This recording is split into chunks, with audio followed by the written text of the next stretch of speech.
Хожим нь би төгсөжид Бурхны үгийн энэ хэсгийг харсан. Төгсөжид Бурхан ингэж хэлсэн байдаг.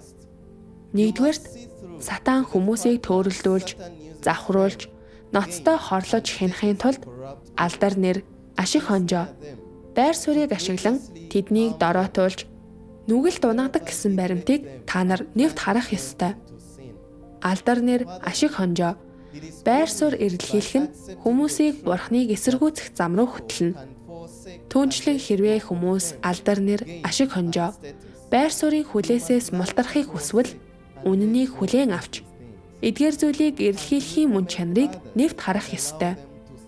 Тэгж байж л тэдгээрийг хаяж орхиж чадна. Чи эдгээр зүйлийг хаяж орхиж сурах ёстой. Бусдыг санал болгож, сайхан боломж гарах үед бусдыг онцгойруулж сурах ёстой. Онцгойрч гялалзах боломж олдох бүрд бүү өрсөлд, бүү тэнцэлд. Чи хувийн ашиг сонирхлоо орхиж чаддаг байх ёстой ч үүргийн гүйцэтгэлээ саатуулж болохгүй. Анзаарагдaltaгүй ажилдаг, гайхуулдаггүй, үүргээ үнэнчээр гүйцэтгэдэг хүн бай. Чи нэртөр байр сууриа хэдий чинээ хайж, ашиг сонирхлоо хэдий чинээ орхино, төдий чинээ амар тайвныг мэдэрч, зүрх сэтгэл чинь төдий чинээ цэлмэж, байдал чинь төдий чинээ сайжирна. Өрсөлдөж тэмцэлдэх тусам байдал чинь улам харанхуй болно. Хэрвээ надад итгэхгүй байгаа бол туршаад үз.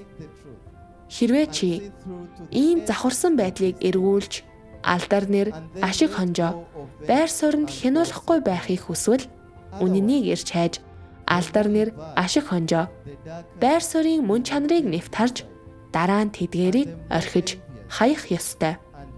Эс бөгөөс алдар нэр, ашиг хонжоо, байр суурийн төлөө хэдий чинээ өрсөлдөнө. Зүрх сэтгэл чинь төдий чинээ харанхуй болно. Тэдгээрийн төлөө өрсөлдөх тусам бусдад атаархах, бусдыг үзэн ядах чинь төдий чинээ ихсэн.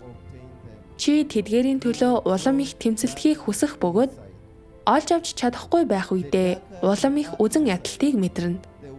Үзэн ядалтыг мэдрэх тусам дотор чинь улам харанхуйлж, үүргийн гүйцэтгэл чинь улам дордоно.